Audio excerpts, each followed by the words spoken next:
one of us sort of had to come up with our safety net was back home here. Everything there was new. And I remember my little one, she was 4 when we landed there, and she said, "Mama, are we out of Earth now?" At that time, it literally felt like we were out of Earth when the pandemic happened. But why I give you this backdrop is because that is when Manu put pen to paper. In the middle of all that chaos, in the middle of, all when we're trying to find who we are, why we are here, what's our life going to be like, what's tomorrow going to be like, that is when, this book started. And hats off to him for a new beginning at a time when everything around seemed like it was ending. The doors were getting locked, the conversations were getting shorter, the people were not wanting to meet one another. And in general, there was a loss of life everywhere. In that, in our little home, in a little room, Manu with his pen and paper, trying to do a new beginning, that was like a safe haven, a small ray of hope for all of us. Every day we would track, okay, where is it? Because there was something different, something new coming along. So he did not take 6 years to write that book. He just took that long to publish it. But, which is why this book is extra special. And I'm so glad that we're able to do it with all of you. What better place than to do it here, with family and friends. The so-called newly acquired friends are not very happy that we are doing this here in India, but we said this is home, this is hard, this is the only place where we will do it. And which is where when you go through this book, you will realize, and I'll borrow the author's words, which never made it to the title, this book is a juxtaposition of US, of India, of a home that we were born in and of a home that we acquired. So I'm really hoping that you enjoy the characters, the drama, the plot as much as he's enjoyed writing it. And he's got an excellent critic in me, the first critic always. I see the girls are also nodding, saying yes, she's a tough critic. But I've been very fortunate to go over it. I've loved it and I'm really hoping you love it as well. And thank you for being here. With that said, this evening is about you, Manu, of course. The man who wears many masks quite deftly. The man who chose a very good partner, great decision. The only decision I'm proud of. And the man is the father to my daughters, very proud of that. And I would, on that note, now would like to call my older one to, share some reflections about her dad. Come on, Myra. You have a second career now. Hi everyone, I'm Myra, Manu's amazing daughter. And I wanted to take a moment today to share a little about the parts of my dad's writing journey that I've been lucky to witness. As Mama said, there's been first book, a second, this whole writing process, and I'm really grateful to have been a part of it and watched his art come to life. It inspires me every day. But so the dad I've known since I was little has always kind of been an artist in one way or another. Whether he was singing creative lullabies or telling the most invigorating bedtime stories that only made me want to stay up longer, his love for the arts has always been a really big part of my life. And even as I grew older and I started to think I was too cool for lullabies and bedtime stories, my dad's way with words carried into motivational speeches and the long lectures, heartfelt advice he would give me about friendship, school, boys, all my classic 9-year-old worries. Now as I stand here today at the launch of his book, The Fires We Become, I couldn't be prouder to be his daughter and have watched him and his art evolve over the years. So holding this book in my hand definitely feels a little surreal. There was a first one, but this is my first book launch of his that I'm attending. But I saw firsthand the work that he poured into it, maybe, watching from the sidelines, getting to read it even, before it was finished, helping him pick the cover and everything.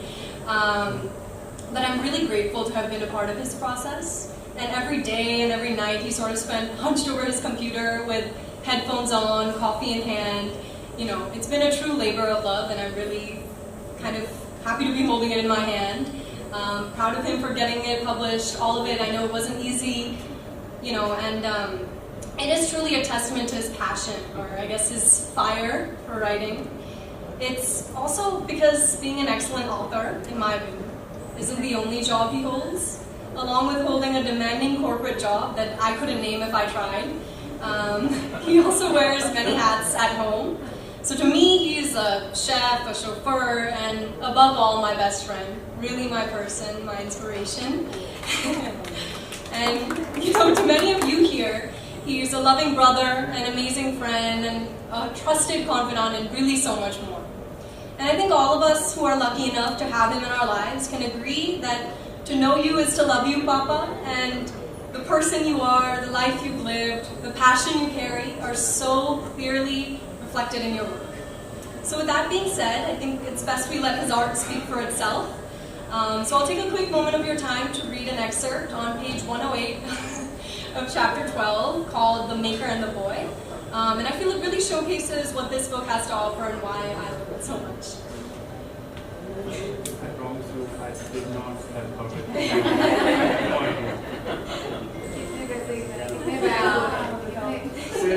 Sit, charge, and This is page 108. Something shifted inside me. In that instant, I never felt more confident, complete, safe, wanted. I belonged. Here was a man in pain, far away from his home and ease, who had just cheated death, yet exuded the brightest courage I'd ever seen. Here was a woman who had only known life's rough edges, yet showed more courage than most men. Here was a brother who trembled watching horror flicks, but was raring to go against the dreaded mafia because they had tortured his friend. Who was I to stop that verve? Who was I to question the ferocity of an unlikely yet determined force? They say when a highly unlikely event occurs, all bets are off. The naysayers take a holiday and the pigs fly. Stones bleed and the rivers surge. Phoenixes rise and the sun doesn't care in which direction it sets. They were right. All bets were off. We had to make it count. We had to make us count. And so that's my favorite excerpt of the book. Now, I really think that this book reignites the fires within all of us. And I really hope you'll read it, find yours, explore yours. And yeah, thank you. Oh, yes, and I'd like to welcome Kimaya to the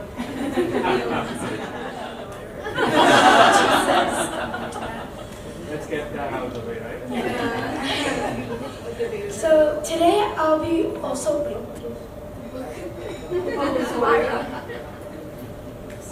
I'll also be reading something from his book, from the new book, and I'm so excited to be seeing my dad launch his new book with all of his hard work and dedication that he's put in this over the past years.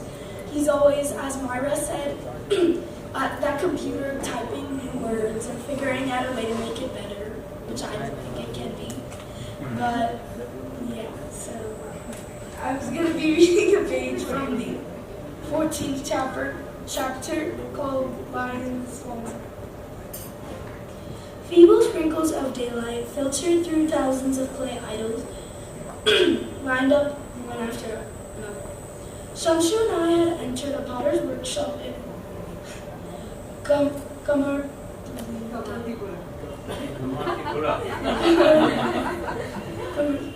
the 300-year-old potter's colony located along the northern bank of the Hooghly in Kolkata. Dark as a coal mine, the workshop was a cavern of shadows. A high tarpaulin ceiling, wired together with bamboo window, and ash-colored mud walls absorbed that little light dared to enter. The earthen sculptures of Durga stood unfinished. The potters had a little over a month to complete them for the festival season. The place smelled like a farmhouse. A faint stench of cow dung and fertilizers floating atop a strong current of dried grass. The semi-wet clay idols devoured all the heat they could find to fortify their new identity, making the air eerily cooler than the outside. 1,000 undone eyes of the ochre goddess watched us as we walked deeper into the darkness and down a narrow aisle, our footsteps squelching against a wet, muddy floor. Despite the dimness around us, the idols remained vivid and stark, almost luminous in the dark. Soon they would leave this darkness, carried away by elective devotees, and installed across the city for a grand 10-day religious spectacle. Streets would transform into dazzling arenas of worship and revelry. The 10-armed god is said to vanquish the mighty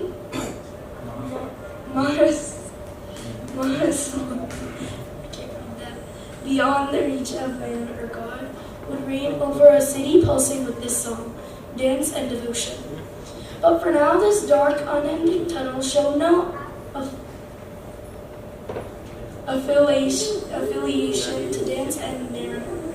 As we looked deeper inside, small halogen bulbs dangling from a high asbestos ceiling took over, gradually replacing the faint song.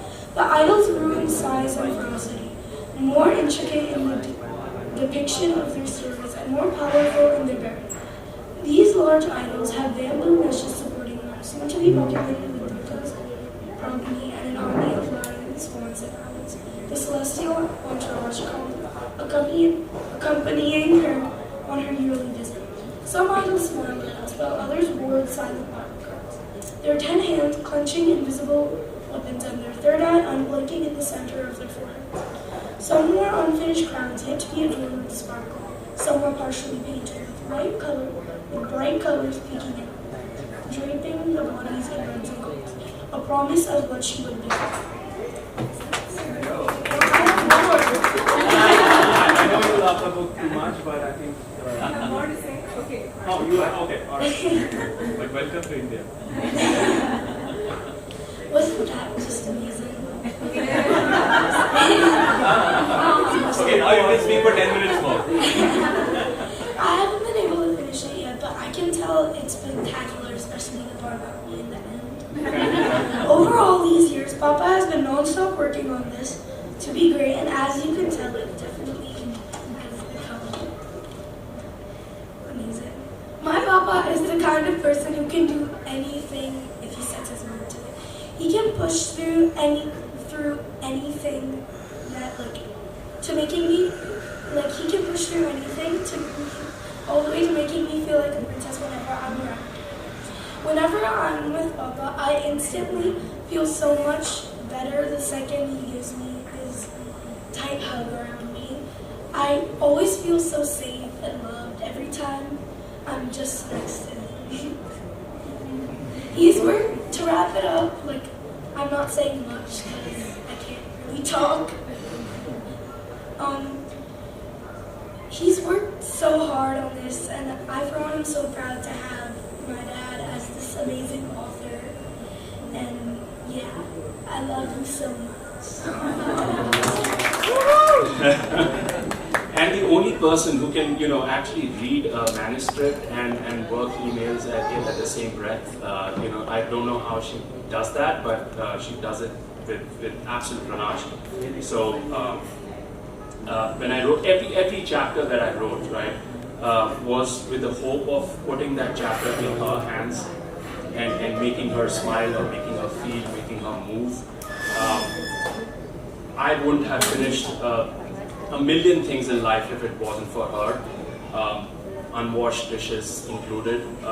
But here's to the fires we've lit the last 25 years, and here's to more. I'm sure we'll have a few sparks burning down towns and cities. So, Myra and Timaya, my two beautiful, beautiful daughters, having you here tonight with me, it is the kind of things that father daydream about. It is a dream come true for me to have you here.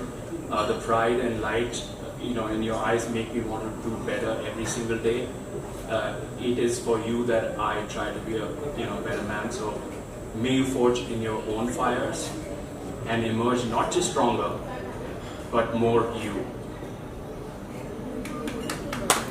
Now, before I get misty-eyed and start doing that awkward dad sniff into the mic, let's talk a bit about this book. And I'm being selfish and sorry if I'm taking a couple of minutes, but the fires we become started with a question I just couldn't let go of. The question being, what if this, the very moments we wish had never happened were the ones that shaped us the most? We spend our lives dodging the flames, heartbreaks, losses, betrayals, disappointments. We fear they'll burn us down to nothing. But I've learned this. We are not only shaped by these fires, we are forged by them. They strip away what's unnecessary, what's hollow, and reveal the steel underneath. And yet, this is not a story about suffering just for the sake of suffering. This story is about transformation. And how the fires we walk through doesn't just leave scars, it leaves light, that we shine bright in our lives. We all carry fires. Some are from our past, some are burning right now, and some are yet to come. What matters is not how quickly we run away from them, but how we walk through them. Sometimes, how we start them. The characters in the fires we become aren't traditional heroes. They mess up, they are singed, they crack, they fall apart.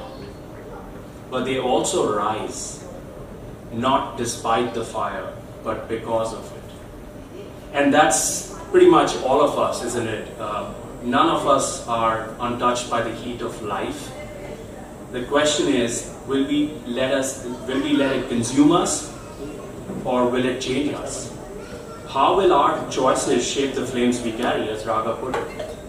In the end, we are not what the fire took from us. We are what is left behind. When you read this book, I hope you don't just see their fires, the characters' fires. I hope you see yours. And maybe, just maybe, you'll see how those flames have already made you into something you never thought you could be, yourself. Thank you for being here tonight. Thank you for walking through your own fires and still choosing to shine. Here's to the fires we become. Thank you. So, I've always loved writing. I've always indulged in writing. Right from school days, I've been the editor of magazines and wrote on social media. And I think it's an art that I've been, I loved and I've developed it over the years. And when I felt that I had a story in me to share with the world, that's when I wrote my first book called The Unprodigal. That was a long time back, 6 years back. So and then as you write more, as you love your art more, I think you spend more time being a student of that art, right? You understand how can you be a better writer, the science behind storytelling. And I think the second book, which I wrote in 2020, and I finished it in probably 4 or 5 months, and it was just lying there because I could not really get it to editing, and life took over or whatever. Um, the journey has been that of a student. I think the more you are humble and the more you know that you will always be a student. That teaches you the art, and yeah, that's pretty much it.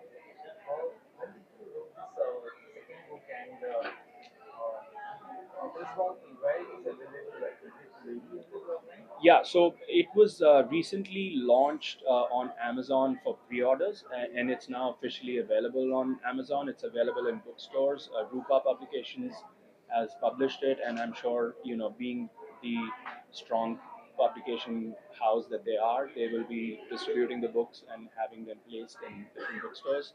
But it's also available online. Like I said, it's available on Amazon.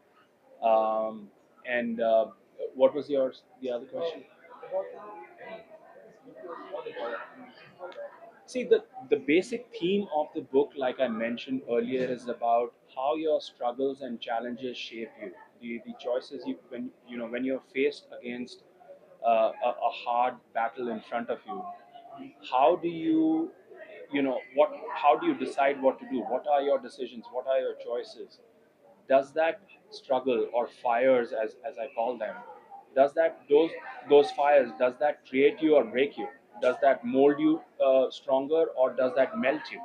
And based on that, can you make those challenges your own and become that and be stronger than that, right? So the theme of the book is, and I mean, you'll see all the characters in the book are about making right choices and wrong choices. We are human beings. We'll never make all choices which are the right ones. We will make wrong choices. But how do you overcome that? How do you overcome the fires that you burn in? And how do you become that fire by staying true to yourself? Uh, each character in the book is like that and goes through that fire to evolve, to transform, to become something bigger and stronger and larger. It's unreal. It's surreal, if I can call it that, because I never thought, 20 years back, that two of my kids sitting right in front of me would be talking the way that they talked about the story, about the book. I mean, I had tears in my eyes, and likely, any father would. It is one of the most beautiful memories of my life, which I'll take to my grave. So, thank you.